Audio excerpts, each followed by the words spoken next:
Olá, pessoal, bem-vindos a mais um AvaCast. Deixa eu me apresentar de novo, né? Porque eu apareci só no primeiro e não voltei mais. Eu sou a Lara, analista de marketing da Avalara, e hoje tem mais um episódio para vocês. E hoje o episódio é um pouco diferente, ele está em ritmo de Copa. Nós vamos falar sobre futebol, mas é claro que a gente não vai fugir do assunto da Avalara, que são os tributos. E hoje aqui estão comigo Fernando Rossini, que é mestre em administração pela USP, com linha de pesquisa em marketing esportivo. Tudo bem, Fernando? Tudo bom? E também temos aqui com a gente a doutora Alessandra Brandão, que é mestre e doutora em Direito Tributário pela UFMG, professora de Direito Tributário da PUC Minas, sócia e fundadora do escritório Alessandra Brandão Advocacia e Consultoria Tributária. E tem mais uma coisa, a doutora Alessandra é minha conterrânea, porque ela também é mineira. Tudo bem, doutora Alessandra? Tudo bem, Lara? Muito Fernanda, é um prazer gigante estar aqui com vocês. prazer é todo nosso. E eu vou deixar a bola com o Fernando para ele começar. Bom, pessoal, bom dia, né? Boa tarde, boa noite, dependendo da hora que vocês estão aí assistindo a gente. Obrigado pelo convite, Lara. A gente está aqui no estúdio, mas num formato um pouquinho diferente, né? A doutora está lá direto de Minas. Doutora, a gente sabe que a legislação tributária para o futebol, ela é um tema bastante complexo, é um tema bastante delicado, né? Os times de futebol têm muitas dívidas em relação a tributos, mas como que funciona exatamente o regime de tributação do futebol no Brasil? Tem alguma diferenciação em relação aos clubes, aos times de futebol? Então, vamos lá. Os clubes, assim, as entidades, como se fossem as pessoas jurídicas, eles podem se constituir de duas formas diferentes. No Brasil, ou eles... Agora, nós temos até, vamos pensar em três, mas duas são muito parecidas. Então, os times dessa pessoa jurídica, eles podem se constituir juridicamente em uma associação sem fins lucrativos, que é a maioria dos times no Brasil e também no mundo, porque os times, eles nascem dessa associação de pessoas que se unem em um determinado objetivo, se identificam com aquela causa. Muitos deles são ligados à imigração italiana. No caso do Cruzeiro, por exemplo, aqui em Minas, é um time ligado à imigração italiana, foram os italianos que fundaram o Cruzeiro. Os times, o Vasco tem ligação com os portugueses. Então, é aquele grupo de pessoas que se uniu em um determinado tempo, num período de tempo, e o futebol era o motivo que fazia com que eles ficassem juntos. Então, isso acontece no Brasil, a gente vê esse movimento também em outros países do mundo. E, com o tempo, foi surgindo a figura do clube empresa, que são clubes que foram constituídos por empresários e esses empresários administram o clube empresa. Nós copiamos isso de outros países. A Espanha, por ter uma gestão de futebol muito dinâmica, ela trabalhou bem com essa figura do clube empresa e, recentemente, em 2021, nós tivemos no Brasil a introdução de um tipo societário novo, que chama Sociedade Anônima do Futebol, que é essa SAF, e que é uma espécie de clube-empresa, mas com alguns benefícios específicos. O clube-empresa, ele não tinha uma tributação voltada para ele. Ele era tributado como uma outra empresa que tivesse qualquer tipo de objeto social. Só que não. A SAF trouxe com ela uma tributação específica, que chama tributação específica do futebol, que é um regime de tributação específico para o futebol, e que é um regime especial de tributação, que chama RET, no fiscal, e ele é um regime específico para esse tipo societário. Então, hoje, nós vemos que muitos clubes de empresa que eram pequenos, o número era pouco, porque ele não tinha estímulo nenhum, então ele não se desenvolveu, e hoje nós vemos vários clubes de empresa que migraram para o regime da SAF e estamos vendo conviver tanto as associações sem fins lucrativos como as SAFs nesse novo cenário do futebol. A gente sabe que aqui no Brasil, né, essa parte de tributação não é uma tarefa fácil. Quais as maiores dificuldades que os clubes enfrentam para ter esse controle? Primeira questão assim, da tributação e o futebol, primeira questão é como enxergar a tributação. Então, a tributação é um problema, não é para os times de futebol, SAF ou associação. A tributação é um problema para qualquer pessoa física ou jurídica no Brasil. E no mundo também. Os sistemas tributários são complexos. Tem determinados tributos que são mais complexos que os outros, mas quando, por exemplo, eu convivo com professores de outros lugares e eles falam da tributação deles, eu tenho a sensação de que eles estão falando do Brasil. Então, porque é lógico que tem algumas peculiaridades de cada lugar, mas a tributação é algo complexo, em qualquer lugar do mundo. E ela exige muito planejamento financeiro. Então, muitas empresas multinacionais, por exemplo, a área tributária não fica nem dentro do jurídico, fica dentro das diretorias financeiras. Porque o tributo, ele para ser administrado corretamente, ele tem que estar inserido dentro desse controle, dessa gestão financeira. Então, quanto mais controlada é uma empresa do ponto de vista da gestão financeira, mais facilidade ela vai ter com a questão tributária dela. Menos insegura ela vai ficar, mais tranquila ela vai ficar nesse cenário. No caso do futebol e o tributo, isso agrava um pouco, porque o nível de organização gerencial dos times é pequeno. E como eles eram organizados em forma de associação, as associações, às vezes, elas são um grande número de pessoas e as questões políticas acontecem, que fazem parte da nossa vida. Então, a gente se identifica com um determinado grupo de pessoas e a gente é apoiado por eles, e tem os outros que nós não apoiamos, e isso muda no decorrer do tempo. Então, eu mesmo brinco numa outra palestra que eu fiz lá na PUC sobre tributação com o professor de Direito do Trabalho.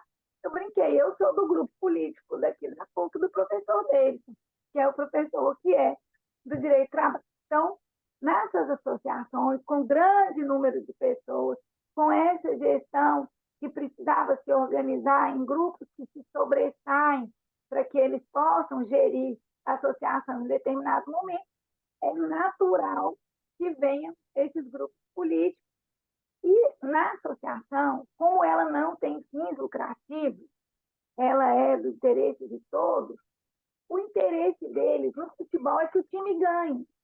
Então, se o jogador que vier lá do Catar custa 100 milhões e eles ali fizeram uma conta e acham que vai conseguir pagar esse cara durante 6 meses, eles vão contratar ele, porque eles não pensam na sobrevivência daquela empresa no longo prazo. O compromisso é o time ganhar, é o time ser campeão.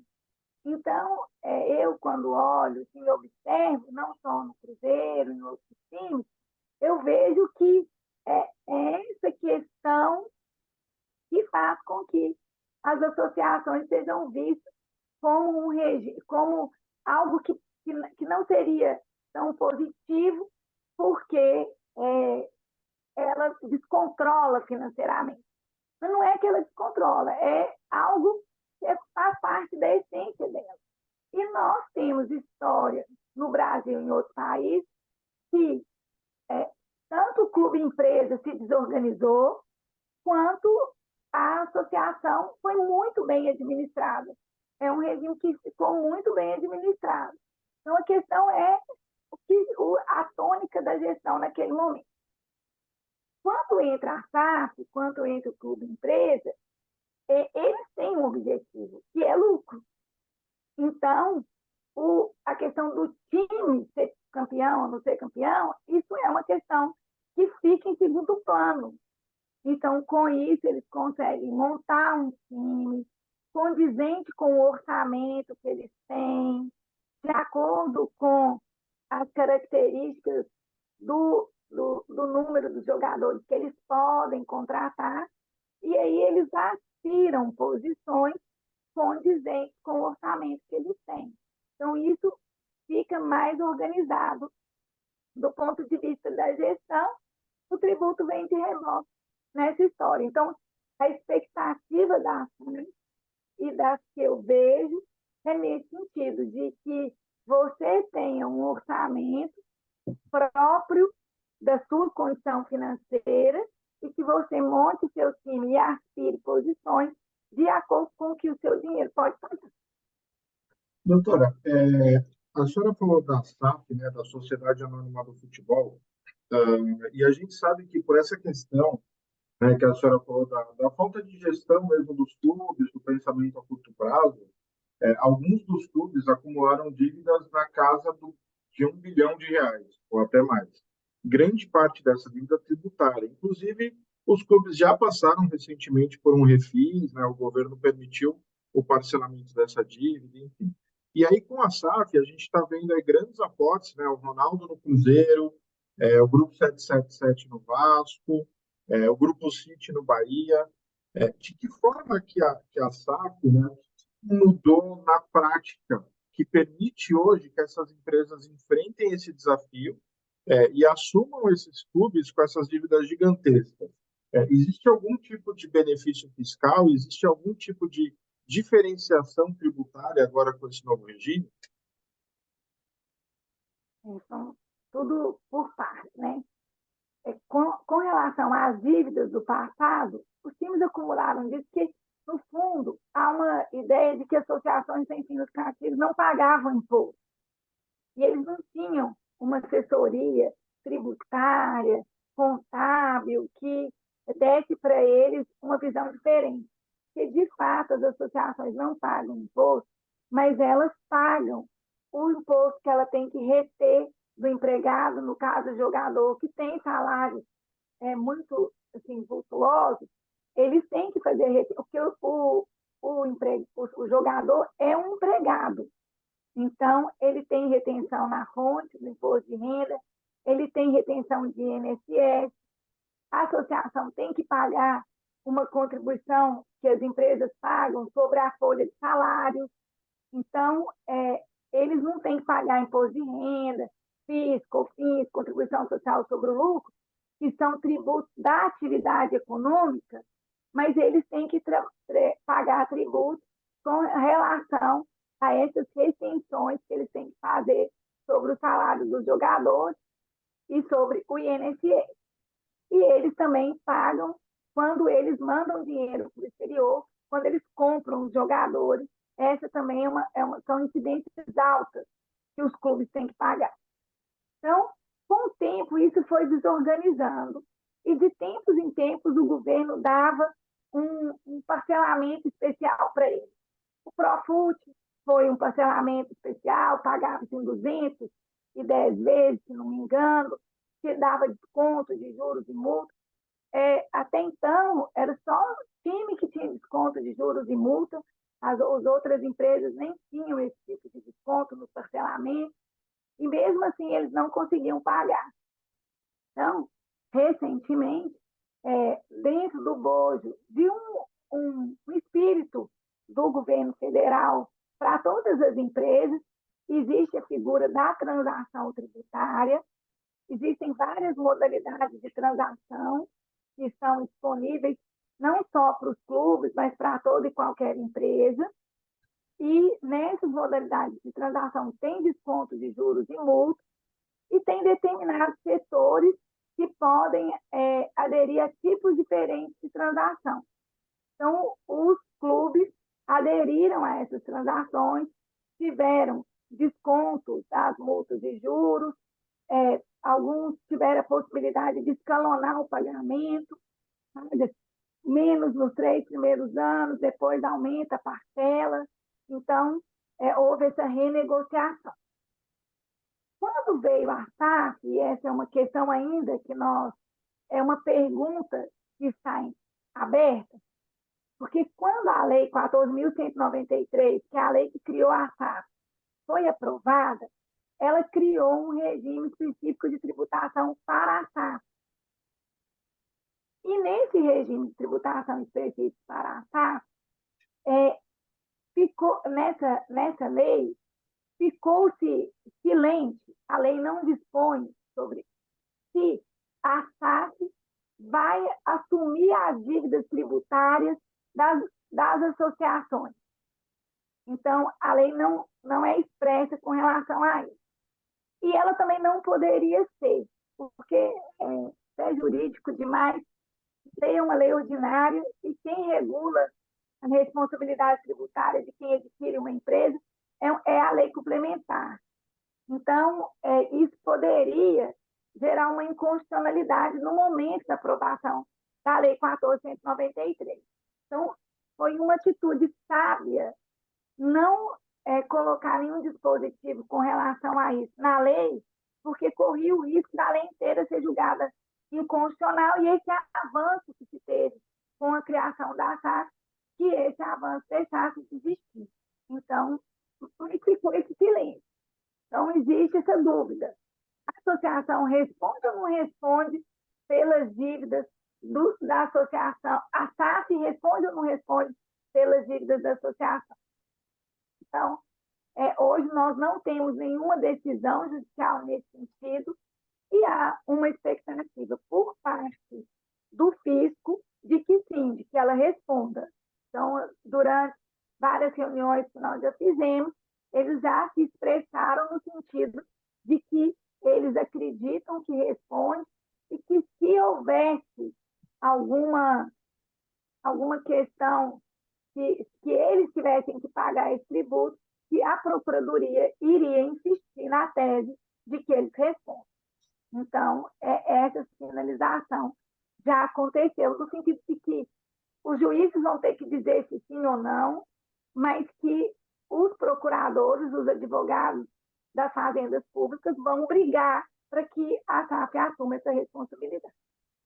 Então, Uma outra de que esses grupos estejam contraindo uma dívida milionária. Isso. É por isso que eles precisam ter muito cuidado com relação a isso.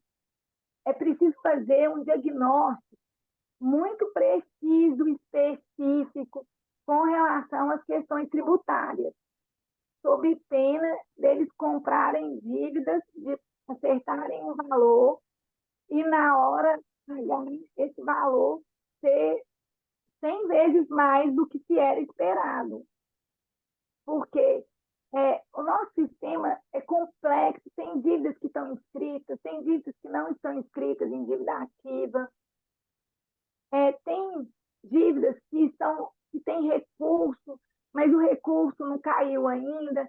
Então, tem que olhar um cenário bem extenso na hora de fazer esse levantamento. Então, é muito importante fazer esse diagnóstico sob pena de que a SAF, ao adquira também dívidas que ela não estava contabilizando. Existem parcelas que são complexas, como a questão do FGTS, por exemplo. Então, é preciso ter muito cuidado na aquisição dessas associações em razão das dívidas tributárias. Com relação ao regime específico, a Lei 14.193 criou um regime parecido com o Simples Nacional para as empresas de futebol, para a SAF. Vão recolher 5%, é uma alíquota única, pode ser um time pequeno, uma SAF pequena, ou primeira divisão, campeão aí da primeira divisão. Eles vão recolher 5% do faturamento, exceto a venda de jogador. Depois do sexto ano, então nós estaremos no primeiro ano de tributação da SAF. A partir do sexto ano, a alíquota vai cair para 4%, mas vai incluir a venda de jogador na base de cálculo. E aí, todos os tributos estariam pagos nesses 5%, com exceção daqueles que devem ser retidos dos salários dos jogadores. Então, o imposto de renda retido na fonte, o INSS retido do jogador e dos empregados da administração da SAF. E essa questão da remessa para o exterior ficou uma dúvida, mas também tem dúvidas, por exemplo, com relação aos tributos municipais, que é outra conta que não estava sendo feita, porque o ISS, que é o imposto municipal, ele incide sobre os espetáculos esportivos, ele incide sobre a fixação de material publicitário. Então, essas receitas do patrocínio, da cessão de espaço de camisa para patrocínio, bilheteria, isso tudo é tributado pelo ISS. Então, eu tenho a impressão que estava fazendo uma conta em torno de 5% do faturamento, mas essa conta pode chegar a 10%, porque as alíquotas do ISS são de 2% a 5%. Então, algumas receitas que paga o regime, o regime específico da SAF, que paga para o governo federal, é 5%, em algumas receitas pode haver duplicidade em razão do ISS. Então, hoje existem muitos autos de infração a respeito, por exemplo, do sócio-torcedor, se isso é um serviço ou não é serviço, existem autuações nesse sentido que agora estou aguardando a decisão dos juízes. Então, existem várias questões que tornam a gestão tributária da SAF também muito relevante. Entendi. E, doutora, agora aprofundando um pouquinho mais sobre a contratação dos jogadores, essa contratação ela é dividida entre regime CLT e direitos de imagem. Como que fica a tributação sobre essas modalidades? Esse assunto, sozinho, ele já dava um podcast inteiro, a gente podia falar só disso.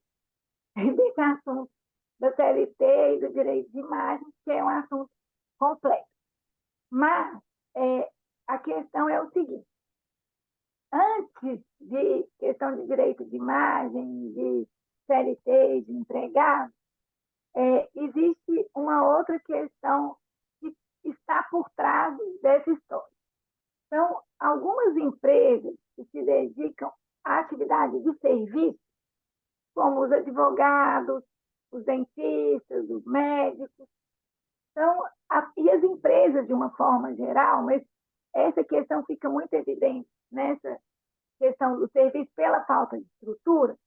Então, nós podemos nos organizar em sociedade e esses lucros que nós recebemos da sociedade, esses lucros, eles são distribuídos para o sócio e na pessoa física do sócio, eles são isentos de impostos. Então, por exemplo, eu tenho um escritório, eu, meu pai, as duas advogadas, que somos os sócios principais.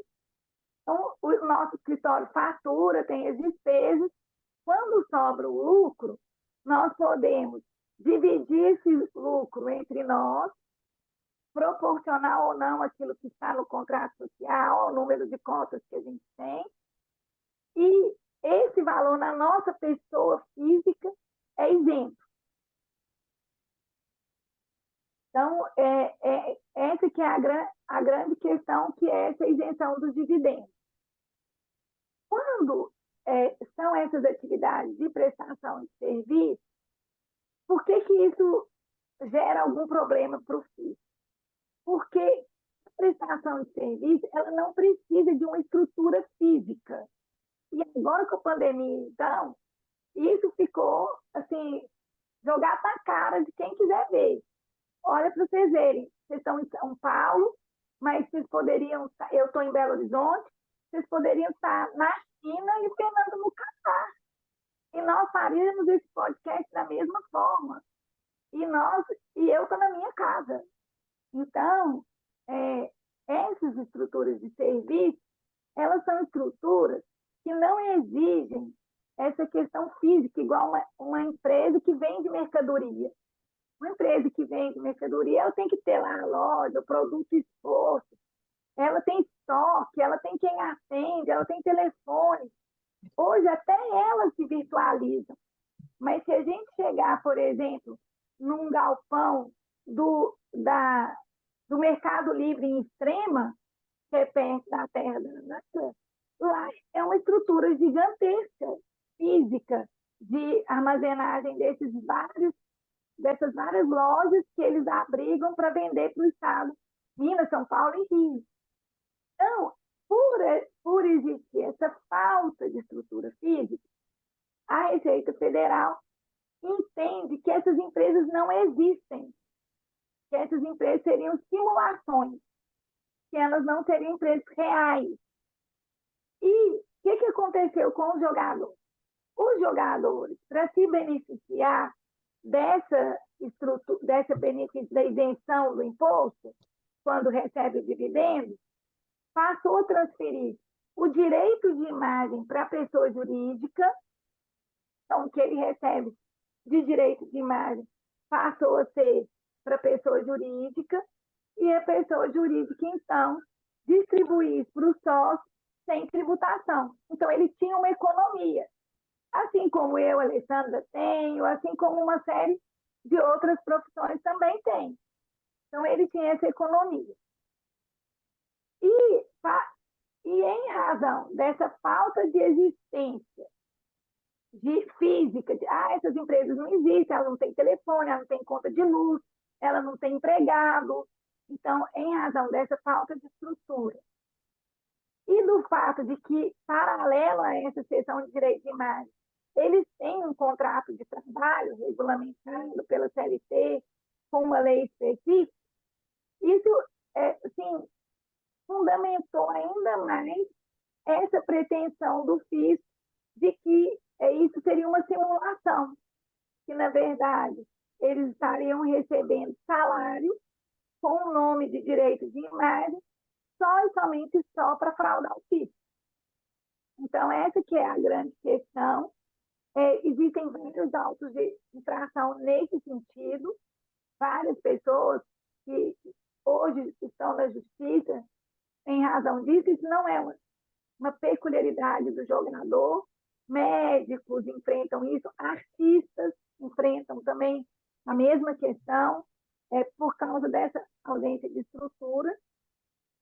E hoje é regulamentado. Antes também houve um certo abuso, em determinado momento, recebia-se quase que a totalidade a título de direito de imagem e quase não tinha salário.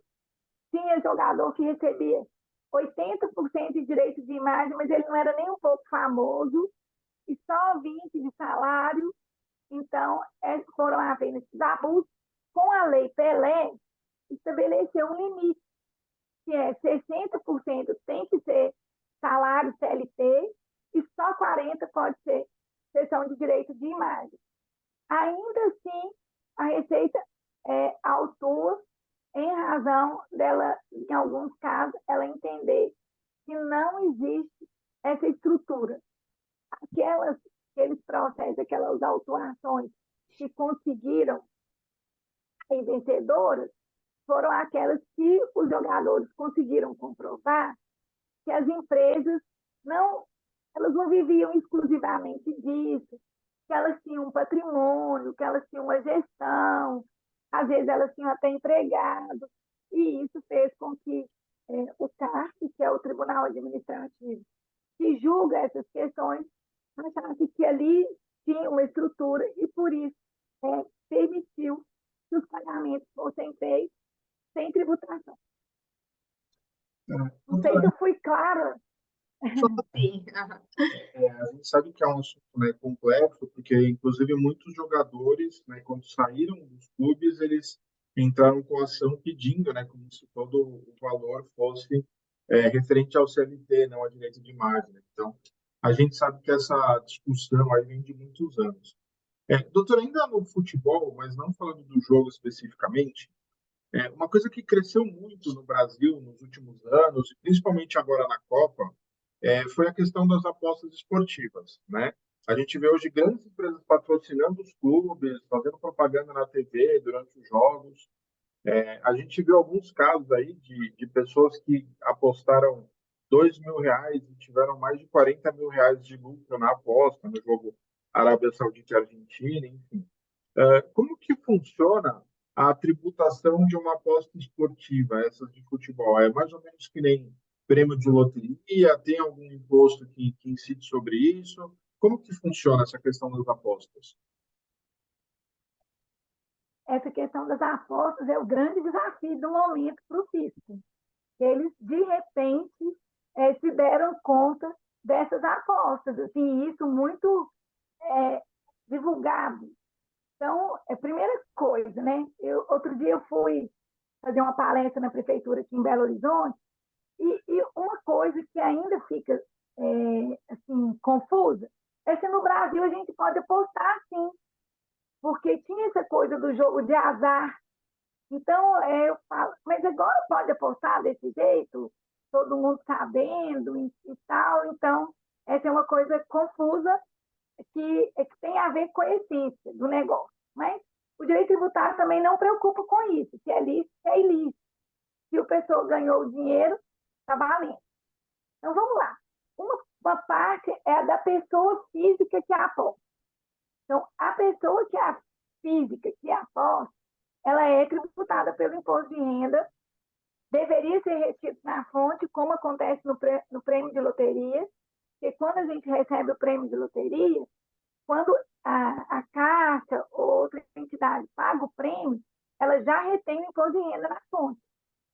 Então, isso não deixa de ser um prêmio e teria que ser oferecida a tributação, e o valor pago deveria ser objeto de retenção na fonte, e a empresa que paga teria que recolher isso para o fisco. O grande desafio é que essas empresas não estão no Brasil.